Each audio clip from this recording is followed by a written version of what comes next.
Chipe. So nandito tayo ngayon ulit sa Kawayan Isabela, Gaway-Gawayan Festival. Pasensya na kahapon, di ako masyado madaldal sa gym tayo kasi medyo masama yung pakiramdam natin. Pero tapos na yun, nandito na tayo ngayon for a arm wrestling event and bodybuilding event. Third year na natin to rito ngayon. So marami tayong sinamang mga tropa, sila KP Man nandito, sila Babe, Baki ng Pinas nandito, and yung buong JPit. Of course, yung mga wala yung buong JPit show na yan, di ba? Support kami lagi kay Mayor JCD. Mayor, natutuwa ako kasi 45 yung sumali sa 45 attendees yung sumali sa arm wrestling. Tapos mas mataas yung magko-compete ngayon kumpara last year sa bodybuilding. So, pang-apat o pangatlong taon na yata natin to, diba? So, again, enjoy natin yung show. Ang daming tao ngayon kumpara sa mga nakaraan. Ubus ang paninda namin nito. GG. Bagong release, may dinumihan. Kuya B, then kay Kipiman. Kipiman. Uy! Dito pala yung idol ko. Kamusta? Sali ng sali. Hanggat kaya pa, pentel pen. Wala akong pentel pen. Mamaya pirmahan natin to. Tayo yung picture lang muna. Sali mo yung sali.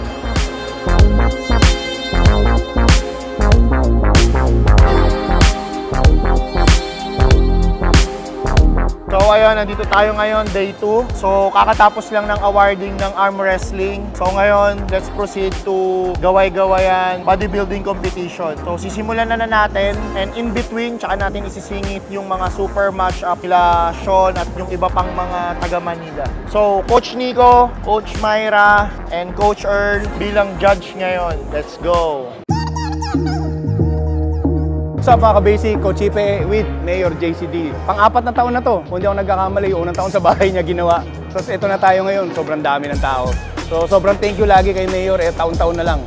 Welcome back to the Gawa-Gawayan bodybuilding competition. It's been real na from the small beginning na bahay ko lang dati to. Na ngayon, halos nangangalahati na natin ng convention center dito sa Isabela. At nakakatuwa dahil madami na nagtatangkilik sa bodybuilding. Dati kasi sa probinsya, medyo tabu itong bodybuilding. Buti ngayon dahil sa nauuso na at lagi nang nasa internet ng fitness, madami na rin tayo naikayat na maging health conscious, and lalo-lalo na ito kasi talaga promotion is for health.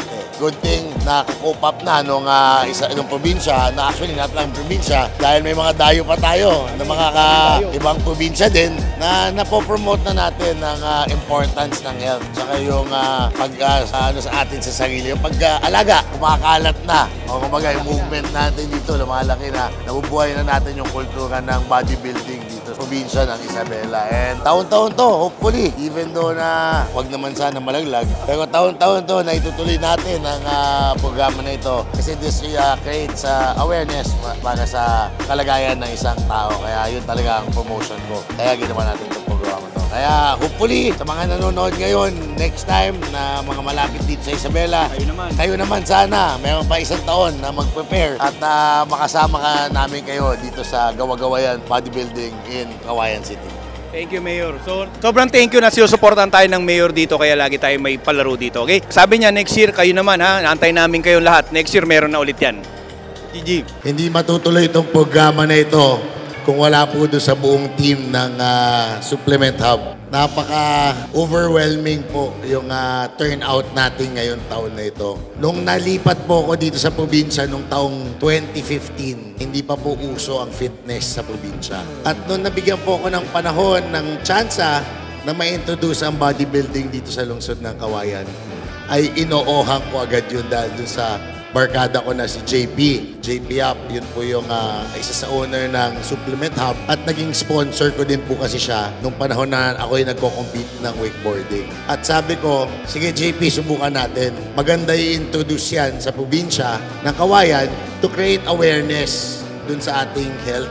So in this way, at least po, nabuhay natin yung community dito sa lungsod ng Kawayan na madami na pong self-aware dun sa kanilang health. Kaya patatawag kong successful na itong programa na ito, hindi lang dahil sa dami ng mga sumali, ngunit nagkaroon na ng movement dito sa probinsya na aware na lahat ng tao na importante ang fitness at hindi na rin tabu ang malalaki ang katawan. Ang nakakatuwa po ay dumadami pa lalo ang ating mga contestant. And sa ating mga contestants, congratulations. Alam ko ang hirap ang dedikasyon, ang oras, self-control.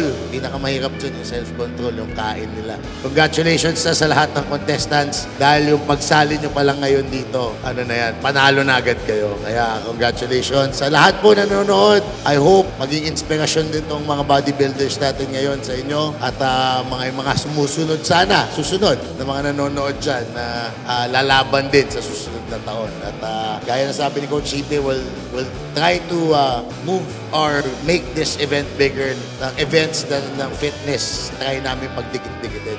Coach Chipe, meron na rin kasi tayong bago na establish din sa Kawayan. Tayo lang ang meron din sa buong probinsya ng duathlon. Off-road. Kaya isa talaga yan. Let's build our community with fitness. Yan po ang isa sa mga magandang i-instill natin. Para yung ibang kahit mga bata pa lang, maipasok na agad natin sa mga ganitong klaseng hobby kesa sa kung ano-ano na mga pwede pa nilang gawin dyan. At least pag pumasok sila sa ganitong klaseng sport, malagay nila yung oras sila at dedikasyon sa sport na lang kaysa kung sa iba-iba pa. So again, to everyone, magandang hapon. And I hope this event will be bigger this year. And hopefully, we'll see you again next year. Akala ko na way back 2005. So natutuwa si Coach Mario na until today, ito pa rin siya, di ba? So parang gusto nang nabigyan ng special award sa longevity award kasi nakaka-influence siya sa mga tuloy-tuloy pa rin Coach, si Mario na ba?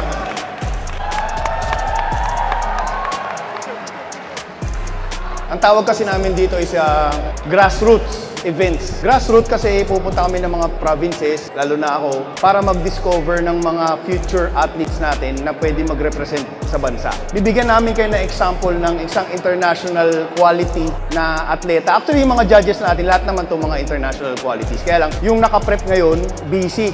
Actually, hindi niya kaalam-alam to. Okay, mag-guest post siya sa inyo. Makikita nyo yung quality ng muscle na kailangan natin internationally. At nakikita namin sa mga taga-Isabela na mangilan-ngilan dito, nakikita namin na pag nagtuloy-tuloy, papunta sa ron. Palakpakan natin, Jason Evangelista. Guest posing. Next physique. Let's go, Jason! Let's go! Go, go, go, go! Guys, palakpakan nyo guys! Wala kalam-alam yan. Pakita mo ang professional, yan ang professional level ng katawan. Sa mga hindi nakakaalam, pilay yan pilay pa yan. Okay? Kami, busy-busy lang siya ron, di ba? Yan ang international level ng bodybuilding. Okay, music please. O, tinan mo. Yeah.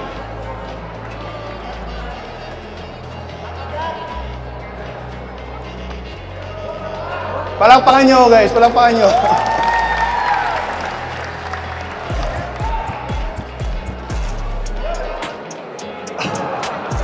So guys, nakikita nyo, yun ang international. Walang kaalam-alam, walang kinain, walang bomba-bomba. Pag sinabing sampa-sampa. Hindi. Ano na ako, retired na tayo dyan. So, thank you, Jason Evangelista. Hoy, manahimik kayo. Start na. Okay, tapos na. Awarding na lang, then overall. Nakita natin na yung mga lumaro last year, nadagdagan, pero naglaro pa rin yung mga taga rito last year. Naalala ko, 2 years ago, ang dami ko pang dinalang batang hipe galing Manila para lang dumami yung mga competitors dito. Pero ngayon, wala akong dinala. As in, isa lang yung client ko, taga rito pa. So, lahat ng mga to, taga rito na lahat, or malapit na probinsya. At this point, let's award so, tuloy-tuloy na to. Next year, laban juniors naman. category. Obsession's gonna be talent every time. You got all the talent in the world, but are you obsessed? Is it all you ever think about? So let me ask you again. Do you love this game?